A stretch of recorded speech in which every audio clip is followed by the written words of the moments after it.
Welcome back to my YouTube channel study with Vaneeza. So students, आज का जो हमारा टॉपिक है वो physics second year new syllabus new book जो है 2026 में फर्स्ट जो 13 चैप्टर है थर्मल फिजिक्स, उसका टॉपिक है न्यूट्रॉन स्टार्स।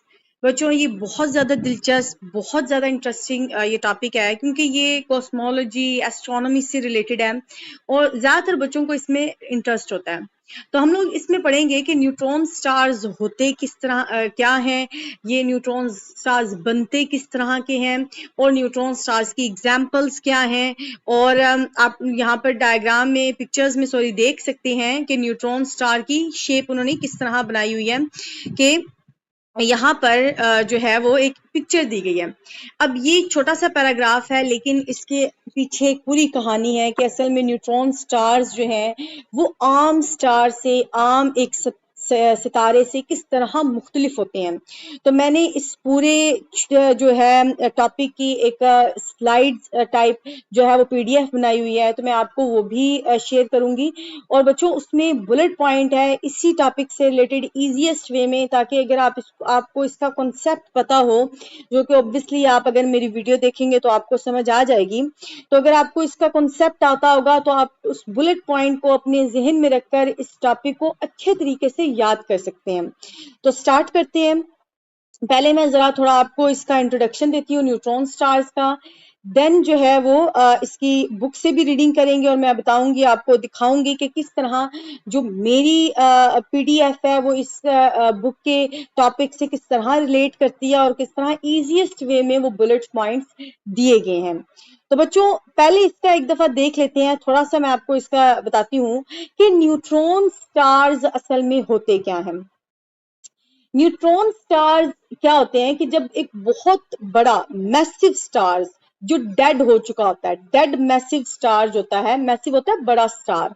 तो जब एक बड़ा सितारा, एक बड़ा डेड मैसिव सितारा जो है वो एक सुपरनोवा, सुपरनोवा असल में बच्चों एक पावरफुल एक्सप्लोजन, धमाका समझ लें किसी भी स्टार का, कि जब भी किसी भी सितारे की जो लाइफ है वो एंड हो चुकी होती है तो वो एक एक एक्सप्लोजन से गुजरता है। ठीक है, उस एक्सप्लोजन को सुपरनोवा कहते हैं। एक मैसिव स्टार की जब लाइफ एंड हो जाती है तो वो उस एक एक्सप्लोजन से गुजरता है जिसको हम लोग कहते हैं सुपरनोवा। अब सुपरनोवा के नतीजे में जो मैसिव स्टार का जो रिमेनिंग कोर रह जाता है, जो उसका सेंटर रह जाता है, जिसकी डेंसिटी उस सितारे, उस डेड स्टार का जो कोर होता है ना, जो सेंटर होता है, मरकज होता है, जो कि जिसकी डेंसिटी बहुत ज्यादा होती है, जो बहुत स्मॉल होता है, उसी सेंटर को हम लोग न्यूट्रॉन स्टार्स कहते हैं, न्यूट्रॉन स्टार्स कहते हैं। और उस कोर के अंदर ये आप देख रहे होंगे कि उस कोर के अंदर जो है वो बहुत ज्यादा जो है वो न्यूट्रॉन्स होते हैं। मैक्सिमम ये न्यूट्रॉन्स पर मुश्तमिल होता है ज्यादातर, इसीलिए इस स्टार को न्यूट्रॉन स्टार कहते हैं। तो अगर आपसे सिंपल कोई पूछे कि न्यूट्रॉन स्टार है क्या, तो आपने कहना है कि ये एक डेंसेस्ट, यानी कि जिसकी डेंसिटी बहुत ज्यादा है, ये एक ऐसा ऑब्जेक्ट है यूनिवर्स के अंदर। ठीक है, ब्लैक होल्स के बाद। और ये कैसे जो है ये किससे बनता है, तो ये जब मैसिव स्टार होता है, यानी कि बहुत बड़ा सितारा, यूं समझ लें कि सूरज से भी बहुत बड़ा, 10 गुना ज्यादा बड़ा जो है वो सितारा जब डेड हो जाता है तो उसके नतीजे में वो एक एक्सप्लोजन, उसको वो जो है एक एक्सप्लोजन से गुजरता है जिसे हम सुपरनोवा कहते हैं। और उस नतीजे में उसका सिर्फ एक कोर रह जाता है उस धमाके की जद में, और वो कोर जिसका डेंसिटी इतनी ज्यादा होती है तो उस कोर को हम लोग न्यूट्रॉन स्टार्स कहते हैं। तो ये सिंपल जो थी इसकी डेफिनेशन, या यूं समझ लें कि ये होता क्या है। बाकी मैं आप लोगों को अपनी स्लाइड्स दिखाती हूँ, वहां से हम एक एक पॉइंट को जो है वो अच्छे तरीके से देखते हैं और फिर हम इंशाल्लाह जो है वो बाकी कॉन्सेप्ट देखते हैं। अभी मैं आप लोगों को ये भी बताऊंगी कि ये जो सुपरनोवा है ये क्या है, इसके अलावा जो स्टार्स हैं वो अपनी जो एनर्जी है वो किस तरह प्रोड्यूस करते हैं, और क्या होता है कि वो एक इतना बड़ा सितारा एक छोटे से सितारे में एक हाईली डेंस कोर में चेंज हो जाता है, जिसको हम न्यूट्रॉन स्टार कहते हैं। तो अभी चलते हैं, फिर पीडीएफ देखते हैं स्टूडेंट्स। तो अभी जो है वो हम लोग देखेंगे कि किस तरह मैंने उस पूरे टॉपिक को बुलेट्स पॉइंट में कन्वर्ट किया है ताकि आप इजीली इसको याद रख सकें, न्यूट्रॉन स्टार के टॉपिक को। तो बच्चों इसको देखने से पहले मैं आप लोगों को सिंपली पहले इसका थोड़ा बैकग्राउंड बता देती हूँ कि न्यूट्रॉन स्टार बनता कैसे है। अच्छा, न्यूट्रॉन स्टार बनने से पहले मैं आप लोगों को एक इम्पॉर्टेंट चीज़ बताऊं कि जो स्टार्स होते हैं ना, सितारे, ये एनर्जी को प्रोड्यूस करते हैं न्यूक्लियर फ्यूजन से। ठीक है, न्यूक्लियर फ्यूजन जो होता है उससे ये एनर्जी को प्रोड्यूस कर देते हैं। अब बच्चों फर्स्ट ईयर में आप लोगों ने पढ़ा होगा कि there are two types of the reaction, जो एक फिशन रिएक्शन था और एक फ्यूजन रिएक्शन। फ्यूजन रिएक्शन में दो स्मॉलर एटॉमिक न्यूक्लियाई जब आपस में मिलते हैं तो एक हैवियर न्यूक्लियाई में उसको कन्वर्ट कर देते हैं। तो अब यहाँ पर जो दो स्मॉलर न्यूक्लियाई लाइक हाइड्रोजन है वो आपस में मिलकर हीलियम बना रहे हैं, हैवी न्यूक्लियाई। तो स्टार के अंदर, स्टार के कोर के अंदर, कोर, ठीक है, कोर होता है मरकज, उसके कोर के अंदर स्टार्स के अंदर फ्यूजन रिएक्शंस हो रहे होते हैं जिसकी वजह से वो एनर्जी को प्रोड्यूस करते हैं।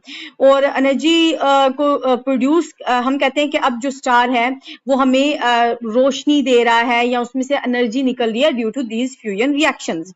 एक स्टार के पास बहुत ज्यादा ग्रेविटी होती है क्योंकि उसका मैटर, अमाउंट ऑफ मैटर उसमें काफी ज्यादा होता है। ठीक है, तो ये तो स्टार की एक सिंपल कहानी थी कि उसके अंदर ये फ्यूल होता है, उसके अंदर ये एनर्जी प्रोड्यूस करने के लिए जो फ्यूल होता है इसकी मदद से वो एनर्जी को बाय न्यूक्लियर फ्यूजन जो है वो प्रोड्यूस कराता है। लेकिन फिर क्या होता है कि आफ्टर 100 मिलियन ईयर्स, यानी कि बहुत 100 मिलियन ईयर्स के बाद जो है वो स्टार्स का फ्यूल खत्म हो जाता है, जिसकी वजह से उसके अंदर अब फ्यूल तो है नहीं, न्यूक्लियर फ्यूजन तो हो ही नहीं सकता उसके अंदर। तो उसके अंदर, उस कोर के अंदर जो न्यूक्लियर फ्यूजन है, वो जो रिएक्शन है वो स्टॉप हो जाते हैं।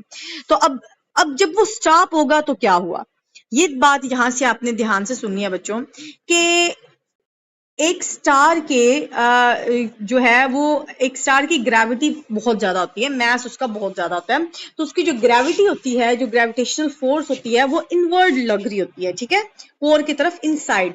और अब न्यूक्लियर फ्यूजन की वजह से जो एनर्जी रिलीज हो रही होती है, जो प्रेशर लग रहा होता है वो आउटसाइड होता है। अब इनसाइड ग्रेविटेशनल फोर्स है, आउटसाइड प्रेशर है due to these nuclear fusion, तो वो दोनों बैलेंस इक्विलिब्रियम में रखते हैं तो स्टार स्टेबल रहता है।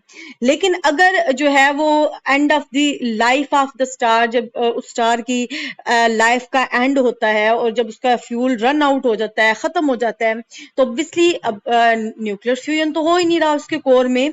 तो अब जो आउटसाइड प्रेशर है, जो बाहर की तरफ प्रेशर निकल रहा है, वो क्या हो जाता है, वीक हो जाता है। और जो इनसाइड ग्रेविटेशनल फील्ड फोर्स लग रही होती है वो हैवियर है अभी भी, जिसकी वजह से जो स्टार का कोर है वो क्लैप्स कर जाता है, यानी कि कंप्रेस हो जाता है। ठीक है, श्रिंक कर जाता है।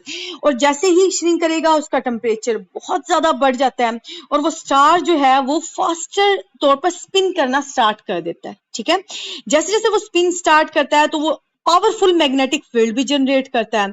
अब कुछ टाइम बाद जो कोर है, जो उसका मरकज है, वो इतना ज्यादा डेंस हो जाता है कि उसके अंदर जो पार्टिकल्स होते हैं लाइक प्रोटॉन्स, वो न्यूट्रॉन्स के साथ मिल जाते हैं। और ये बात याद रखिएगा कि जब प्रोटॉन्स और न्यूट्रॉन्स आपस में मिलते हैं तो सॉरी, प्रोटॉन्स इलेक्ट्रॉन्स के साथ मिलते हैं, न्यूट्रॉन्स के साथ नहीं। जो पार्टिकल्स प्रोटॉन्स हैं वो इलेक्ट्रॉन्स के साथ मिलती हैं तो न्यूट्रॉन्स जनरेट करते हैं। ठीक है, जब भी प्रोटॉन इलेक्ट्रॉन के साथ मिलेगा तो वो क्या जनरेट करेगा, न्यूट्रॉन। तो जब वो न्यूट्रॉन के साथ मिलते हैं तो न्यूट्रॉन मैक्सिमम तादाद में बन जाते हैं। अब क्या होता है कि आहिस्ता आहिस्ता सडनली कि जो कोर है वो बिकम स्मॉलर, तो वो जो न्यूट्रॉन्स हैं वो एक दूसरे से क्लाइड करना स्टार्ट कर देते हैं। अब इस पॉइंट पर जो कोर है वो मजीद श्रिंक नहीं होता, उसकी कॉन्ट्रैक्शन जो है वो स्टॉप हो जाती है।